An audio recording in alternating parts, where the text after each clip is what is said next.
So hi everybody, this is a knowledge clip for you to use in your ideation phase, in your creative phase of your project.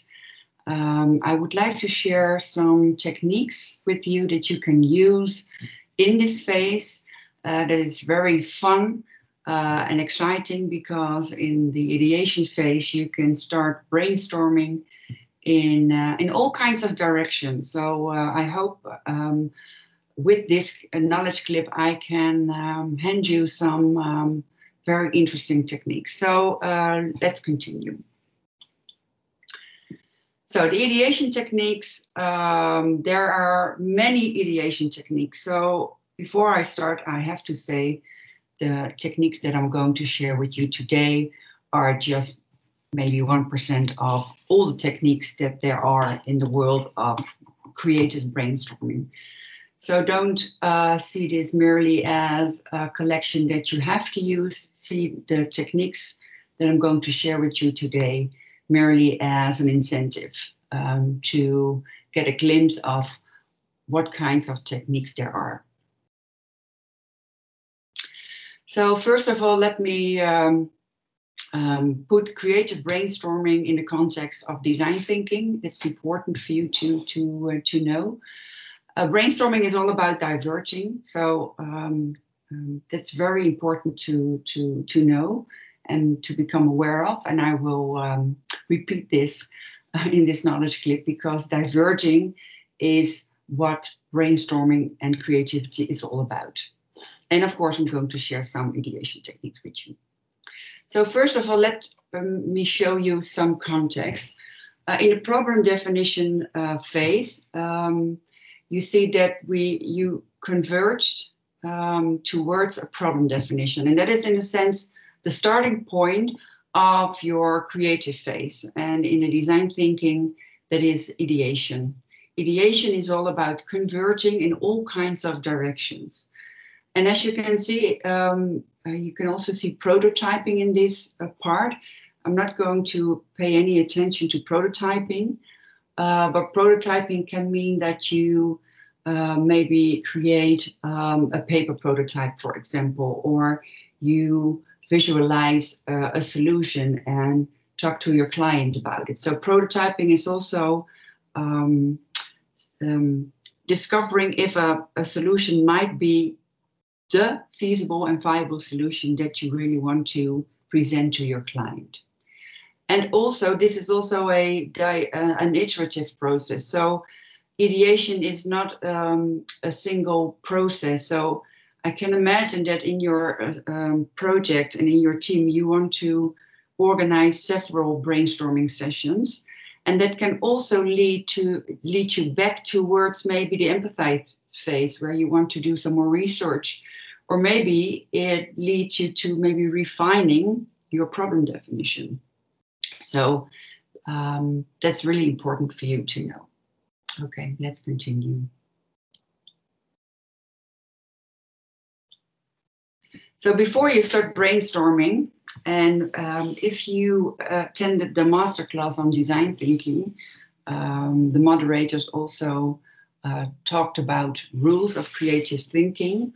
I think this is crucial for creative thinking. So when you start brainstorming, if you can keep those rules with each other in the team, then brainstorming and be creative is the foundation. So as I already mentioned, creativity is all about diverging. So it's all about collecting a lot of ideas. So quantity is most important in this process. And the quality is also important, but not in a brainstorming phase. Because if you look at every possible idea or solution and you're going to evaluate it, you diminish your creative ability to brainstorm. So that's really important.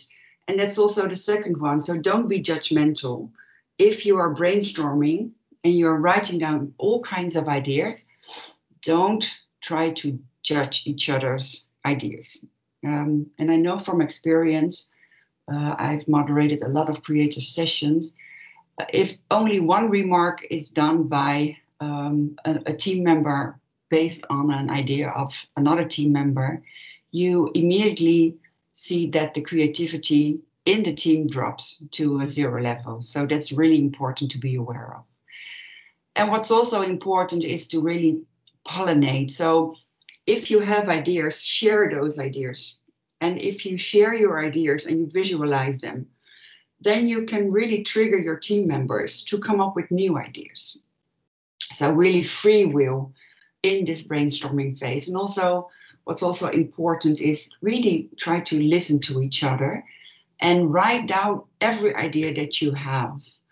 And in brainstorming sessions, especially when you do classical brainstorming sessions offline, in big groups, you sometimes see that there are sub discussions, and that is a pity in the sense that if there are several sub discussions, you can't collect all the ideas that there are. So try to keep the discussion central. So that's really important when you start with your creative session. So what is important? A few tips before you start. What is important is always visualize your rules, your creative thinking rules, on a Miro board. Or if you manage to organize a brainstorming session offline, print those rules and put them on a whiteboard so that everybody sees those rules. And what you can do is you can appoint a rule keeper. So just appoint those rules to one member of your team. And don't try to constantly give feedback during the brainstorming process.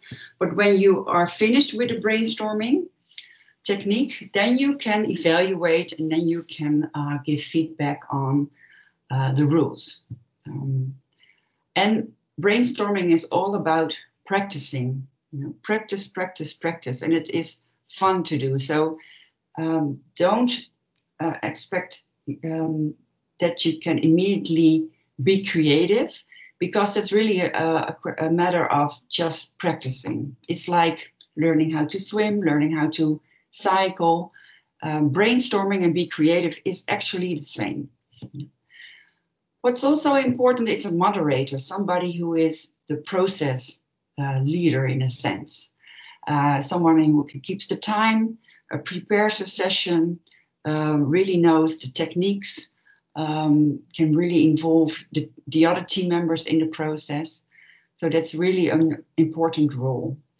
And what you can also do, especially when you are offline, appoint a team member to write all the ideas down. It also depends, of course, on the technique, because there are techniques that you do anonymously and you write down your own ideas. But if you do a plenary brainstorm, make sure that you have a team member that can really clearly write down all those ideas.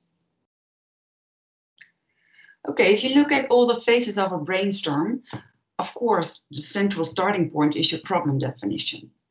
But before you start with brainstorming, you have to warm up. So as sporters have a warming up before they start with their exercises or all the sports they want to do a warming up. And a warming up has no relation, no association with your problem definition. So pick another subject to warm up. After you're warming up, you can start with a brainstorming, and you can use a technique, one technique or maybe two techniques. And what is really important is that you also incubate.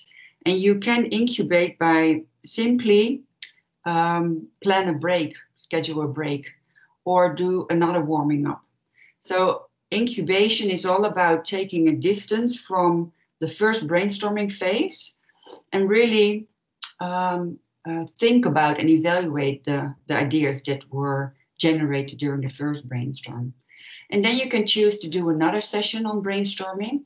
And then after the evaluation, you can, or brainstorming, you can evaluate all the ideas that you have generated with each other. I want to share a few examples of warming ups. It's really to really start your creative engine. Keep those rules for creative thinking. That's really important. Also in this warming up phase. So keep the rules of creative thinking. And I usually pick Miro as a tool. But in the ideal situation, maybe you can do it offline. But online is also important, but or can be done. But I prefer an offline modus. So if you look at a few examples, you can. One of my favorite is you are stranded on a deserted island and you find a container with 5,000 soup ladles. And what can you do with these soup ladles? So just take one canvas on a Miro board and write down all those ideas that you can do with those 5,000 soup ladles on a deserted island, of course. Yeah. If you Google on warming up exercises, creative brainstorming, you find a lot of examples. So just pick one that you think is interesting for your own team. So I already mentioned the offline versus online brainstorming. Of course, now in this situation where we have COVID restrictions, we have to do a lot of sessions online. But if you manage to organize a session offline in a COVID-safe environment, I would really recommend that. Or maybe you can split up the team in sub-teams of 3 team members, and then you can also organize a session offline. And an offline session is preferable because then you have also the non-verbal communication. So you connect more in an offline brainstorming session than online. But really stay safe and be safe. That's, of course, priority number 1.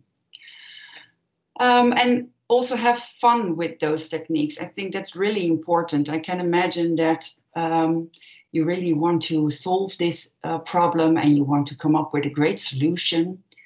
I'm aware of the fact that you have 10 hours per week for this course and that you have also other obligations, but really try to schedule this phase, this ideation phase with each other and really enjoy this phase, because brainstorming and being creative is not only crucial to come up with an innovative solution, but it's also fun to do it with each other. And it's, I think, a very important skill. Not only be a critical thinker, but also be a creative thinker, especially when you start with your professional career. And of course, taking breaks, especially when you have an online session, is really crucial. So take a lot of breaks. Maybe you can also plan some icebreakers or some energizers. That's really important. And of course, converging is really key in creativity. So brainstorming is all about diverging. And then you, in the evaluation phase, you start converging. So brainstorming is all about diverging, and evaluation is all about converging. So I want to share a few examples of creative techniques with you. The first one, I already shared this in the knowledge clip on problem definition techniques. Wishful thinking is also used in the creative phase. So once again, try to imagine that you have superpowers or a magic wand, and you can solve this problem with this magic and with this superpower. So really, it's a think outside of the box technique. So write down all the options that you can think of. And of course, if you use this technique in a problem definition phase, I would really recommend to choose another technique in the ideation phase. But I think this is a really powerful technique because you can really let your imagination flourish and really think outside of the box. Brainwriting is a very interesting one where you This is an anonymous brainstorming technique. And brainstorming anonymously is very applicable when you have, for example, invited a stakeholder that has a bit of a resistance towards a brainstorm, or maybe a team member who finds it difficult maybe to share ideas. So brainstorming anonymously is a very neutral way of collecting ideas with each other. And there are several techniques, as you can see. There is the 6-3-5 method. So you have 6 participants and you write down 3 ideas in 5 minutes. And if you have the introvert members, then you can also do the 1-2-4 method, where you just write down your ideas firstly, then you share it with one other team member. And after sharing it with one team member, you share it with the rest of the group, or with 4 members. But if you are with 60 members, of course, you can also share those ideas with 6 of you. Yeah, the analogy, that's a very interesting one. An analogy is a brainstorming technique that you can use if you think you have an empathetic mindset in the team. So what you do, and I think it's a bit of a complex technique, but you can try it. What you do is you choose an object of the problem. That can be a word, but it can be an object as well. It can be a person, and really consider how this object or this subject might feel in a particular situation. So, for example, when a soldier is abroad and has a tiring day and wants to eat some food. So look at an object and really try to describe how that object would react from that feeling. And what you do in this technique is really you reassociate and translate these associations and try to translate that back to realistic ideas to solving your problem. So it's really worth trying, but I think what's important is that you really have to create an empathetic mindset.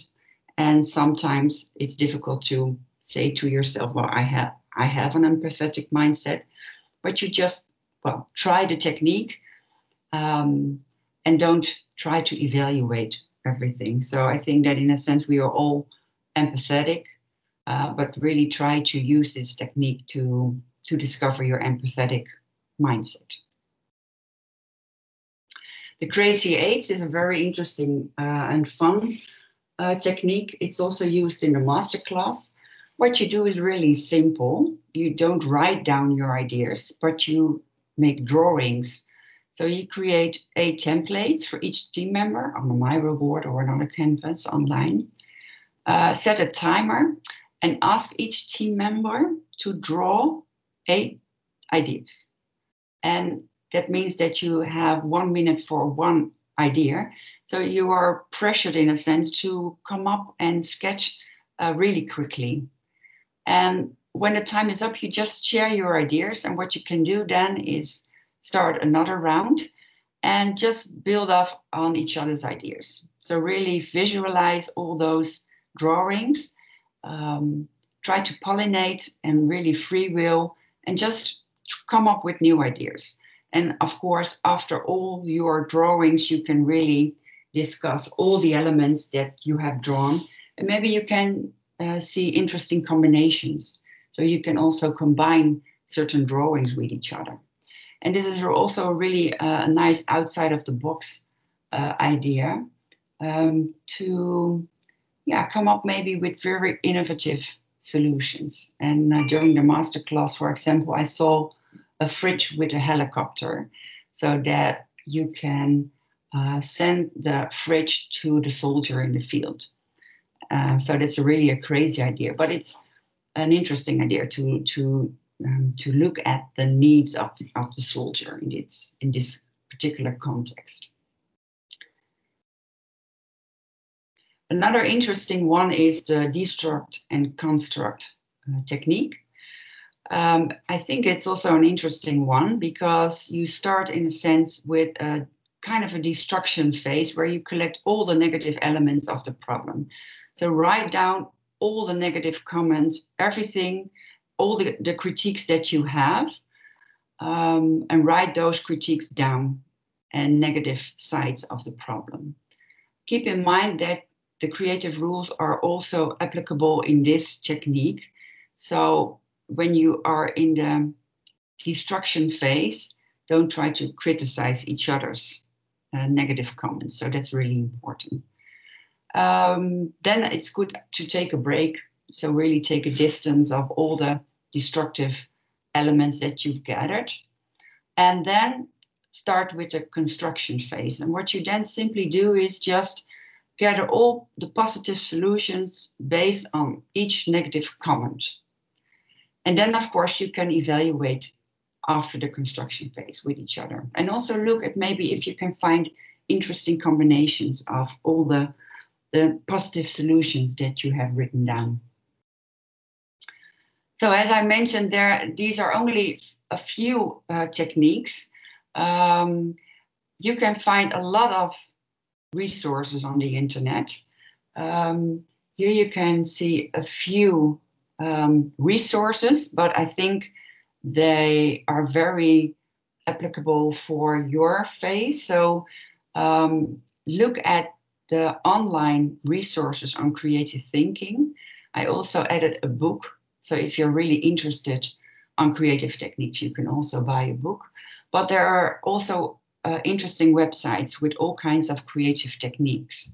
So really do some research and explore the techniques that you would like to use in your team. Once again, have fun. That's really important. And if you have any questions, please let me know.